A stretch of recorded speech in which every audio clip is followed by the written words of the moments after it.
Hey guys, Retro Tigo here, back with another impressions video. This time, World's Finest Comics issue 305. This is one that I've shown in previous haul videos. I picked it up based on the cover alone. It's very surreal, and it was really intriguing. I really couldn't pass it up as I was flipping through the boxes. So I don't usually do the team up books. I'm usually just kind of a mainline story title reader, but in this case I was willing to make an exception to see what was behind this cover.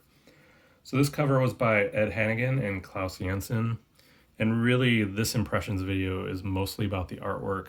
The story itself is kind of your run-of-the-mill people frozen in ice, world powers fighting to gain control of it, and then you have behind the scenes Null and Void. This is issue 304 of World's Finest, where this story sort of picks up.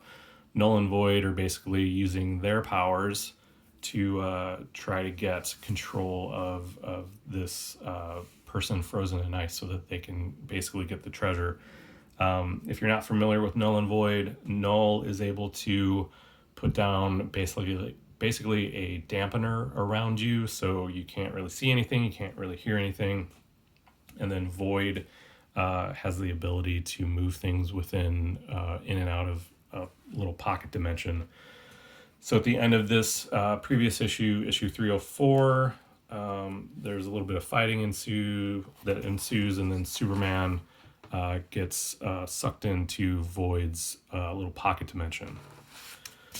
So that's essentially the story. This one picks up immediately after that. It is discovered that there is, in addition to the one person frozen in ice, there's actually two more people frozen in ice.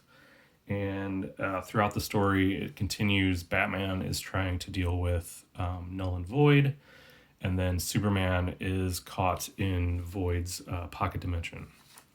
So that's really about the story. It's kind of run of the mill. It's not super impressive. I wasn't taken by it all that much, but really, again, what I wanted to show in this book is Trevor Von Eaton's art. This is the first introduction I have to his artwork, and flipping through the first couple pages, I really wasn't all that impressed with it. It's very heavy, using a lot of shadow, a lot of scratchy lines. And then I came to Superman's pocket dimension story part of it. And this is where this issue gets crazy bonkers. So flipping, the first introduction I saw was this page, and Superman is like basically trying to find his way out of this pocket dimension. And I don't know of any other comic book in 1984 or before that uses artwork and panels and things of that nature quite like Trevor Von Eaton did in this issue. It's absolutely crazy, and I love it. Like, again, like I said, as I was flipping through it, the Batman portions, pretty generic. Well, I wouldn't say generic, but very basic, very scratchy, very heavy. But then all of these panels with Superman in it are just absolutely like insane. Like, I don't know if any other book I can think of from this time period captures something like being caught in the void, like in a pocket dimension, quite like Trevor Von Eaton did with Superman in this issue. Like, just everything about it.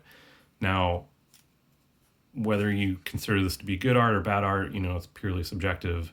But this art is what really sold me on this book.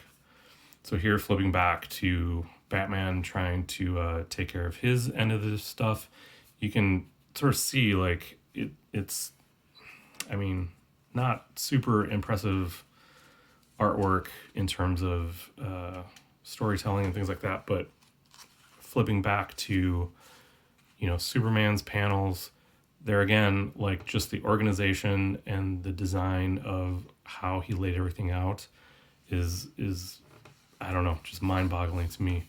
Here again, different panels, different angles, different wishy-washy lines here and there.